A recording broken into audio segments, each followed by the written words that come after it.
Hello and welcome to StratNews Global. I'm Surya Gangadharan. President Trump is here in the next few days and there is no trade deal in the offing. So is that bad or good? I have with me Rajat Kathuria of ICRIER, the economic policy think tank. So Rajat, what's your verdict? No deal is no big deal or it's bad? No, I don't think it's bad. I think having no deal may not be a bad thing in the current moment. You don't want to rush into a trade deal. So I think in that sense, it's good. We are anyway going to have some deal on defense, and India is going to make some purchases on defense. But on trade, I think we need a longer term, so more thought out deal with the United States. So I think it's in some sense, we're not rushing into something that we might regret later. Mm-hmm. Now, is it the normal practice worldwide that when you talk of trade, you don't talk of defense?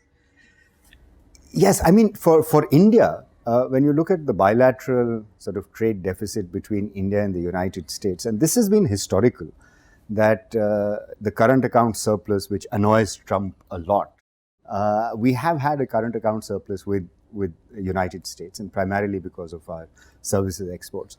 But the sort of numbers on defense don't really form a part of that current account surplus that we enjoy. If sort of defense were included in the trade deal, then the surplus might get moderated. And then Mr. Trump would be less annoyed with India. But on trade, really, defense is outside the purview of the trade numbers, the current account deficit or the surplus that we talk about. And that's been historical. But is this an internationally accepted norm? I mean, if the US is doing defense trade with, say, Pakistan or some other country. I think so. I think so, defense. But I'm not completely sure of this. But for India, it's not a part of the numbers that reflect our current account surplus with United States. So I think there would be some moderation if those numbers were included in the trade flows between India and the United States. Yeah. Now, I was at a briefing in the yesterday, and we were told that we are moving towards a free trade agreement with the US.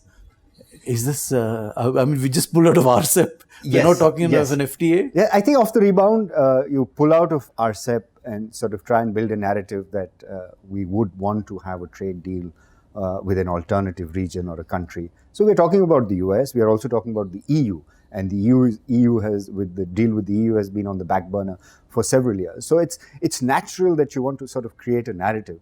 But I think between India and the US, there are fundamental differences. On one level, it's good that we are talking about deal with the US because, trade between dissimilar countries in trade theory makes a lot of sense because you have comparative advantage in different areas. So you have comparative advantage in technology, let's say the United States, and we have comparative advantage in labor-intensive services and goods, and we have a trade flow and everybody becomes better off. So trade between dissimilar countries sort of is good and it confers advantages to both countries. So in some sense, having a trade deal with the United States would be good. But I think underlying the economic or trade relations between India and the United States are fundamental differences. And those fundamental differences is in the approach to trade. And I'm not just talking about protectionism. I think both the United States and India at different levels have become protectionist over the last few years. But the United States is becoming protectionist from a different level. They are now talking about exporting standards to the rest of the world, or having deals where standards become the core of the trade deal. For instance, they've pulled out of TPP, but their trade deal with Korea really is all about standards rather than about tariffs. Yeah. And we are not at the level of our development or our cycle where we are willing to talk about standards. So be it labor standards, be it intellectual property rights, be it state-owned enterprises, be it competition policy. These are things which are integral to US trade deals that are being made now, the modern FTAs. We're still talking about really tariffs and reducing tariffs or using tariffs for promoting Make in India. And I think it will be a while before these sort of approaches converge. And I think therefore those fundamental differences will need to be bridged before we can approach a trade deal or near a signing of a trade deal between India and the United States. So this insistence on tariffs or customs duties, if you want to call it that, Right. I mean, why is it that we are stuck in a little, when the world is moving ahead, it's not that we don't know what's going on or seeing what's going on. I think the political economy in India is very hard. It's very difficult because you have so many interest groups. And in the cacophony, you often don't know what the reality is, right? And I'm not saying this for the sake of saying it. I mean, this is true. There are different groups which have different interests and they try and promote their own interests in the old traditional Olsonian sense, where you have, producers that can come together very quickly at low cost. They can argue much more effectively and articulate their demands much better to the powers that be, in this case, the government. Consumers who often benefit from lower tariffs or less protectionism are never sort of reflected in the arguments, or very rarely reflected in the arguments that are made. So I think there is one sort of the political economy of India is very hard to navigate. And the other is that we haven't been able to sort of make our market attractive enough. So we've had product market reform from 1991, and this continues until today. The other markets, capital markets, are being reformed even as we speak. Then there is labor market and land market. Yeah. And the reason I'm bringing this up is that if you use tariff or customs duties as instruments to promote Make in India, then really you should use that temporarily and then fix the other difficulties of doing business in India. Mr. Trump has just said that India is a hard place to do business or an unfriendly place to do business. I think that reflects the fact, despite our increasing rankings in the ease of doing business indicators, I think India still remains a difficult place to do business. And this is reflected or manifested in various outcomes. Indians going abroad and investing rather than investing in India, and people often saying that it's very hard to get clearances, regulate. And this may not be the center's problem at all. This may reflect what is happening or not happening at the level of the state, at the level of local government, at the level of municipalities. So the point is that using customs duties to promote Make in India should be a temporary, if at all, instrument that you want to use. There are other problems which we need to address. And once those problems are addressed, I think we will embrace trade just like the rest of the world does. Now, the question is, what comes first? Yeah. It's like a chicken and an egg problem. Do you reform first and then join the rest of the world in open trade? Or do you use open trade as an instrument to reform the domestic market? China did that fairly successfully. Yeah. China joined the WTO and then sort of imposed all sorts of reforms within the local economy. That's a sort of, in India you could use both, but I think given the political economy today, it'll be much easier for us to do a bottom-up, right? Try and reform the domestic market, however hard it is, labor, land, capital, and also do some more product market reform, and then sort of embrace, rather than say, okay, I'm ready to join the e-commerce negotiations and then I will get my data protection policies or data policies in place. Do you see any effort being made in the direction, the trinity of labor, land, capital? I think capital has started, as I mentioned. So there's an IBC code. The NPA problem is now recognized and they're trying to resolve it. It will take some time. I mean, disinvestment has been spoken of, and privatization eventually, I hope, but of the public sector banks. But disinvestment could be a first step. So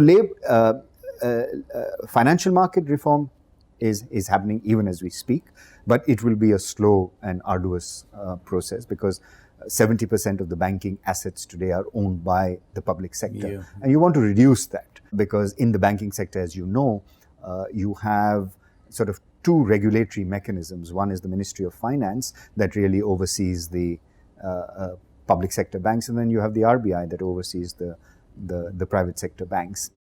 You do really want to have a single regulatory mechanism for all banks, whether it's public or private. For instance, TRAI, the Telecom Regulatory Authority of India, oversees, has oversight over both the public operators as well as the private operators. So a single regulatory regime makes sense.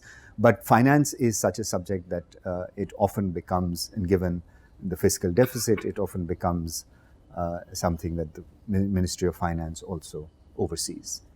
Let's just get back to the India-US thing again. Right, right. A lot of the narrative in the newspaper is about almonds, pecan nuts, Harley Davidson motorcycles. It seems very petty, if you get my meaning.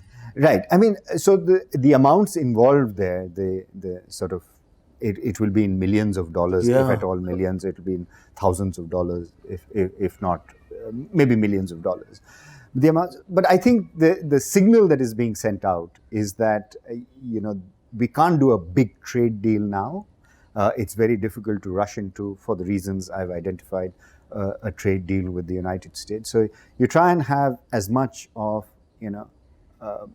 low-hanging fruit, if you will, literally, so pecans and walnuts, to sort of say that we're taking baby steps towards a larger deal. And in India, I guess, if you look at the history of India's economic reform, except 1991, it's been sort of incremental steps, baby steps that culminate hopefully into a big bang trade deal with the United States.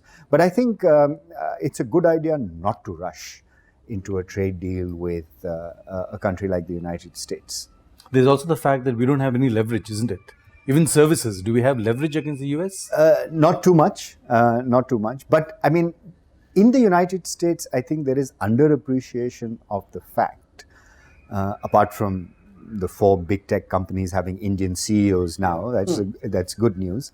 There's underappreciation of the fact of how much benefit that the US economy derives from services trade with India.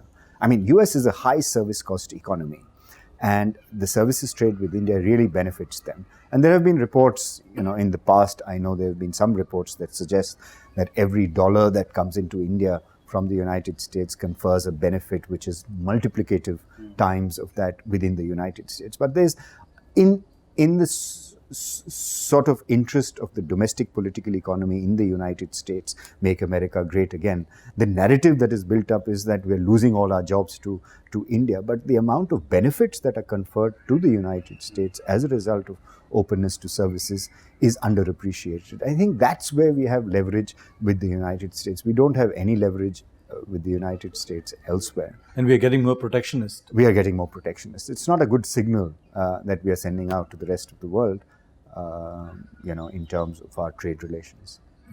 So overall, what do you expect from this visit? I think it's, in terms of trade, it's a great news for India that Mr. Trump is coming to India. I mean, that's a good thing. It signals sort of, reinforces the bonhomie that exists between the two leaders. But in terms of trade, I don't think we should expect much. We'll get, as you were saying, we'll get small deals. Maybe we'll reduce tariffs on Harley Davidson motorcycles. But it'll just be, a signal. It'll just be small things that we do, a signal that we are open to discussing a big trade deal later on, maybe after November, after the presidential election in the United States. So after that, the electoral cycle will be 4 years later, and our sort of next election will also be 3 years later. So I think there will be a time when India and the United States can seriously get together and start, deciding or laying the foundations or a blueprint for a trade deal to follow. But I think the trade deal will be a long time coming between India and the United States. On that note, Rajat Kathuria, thank you. Pleasure.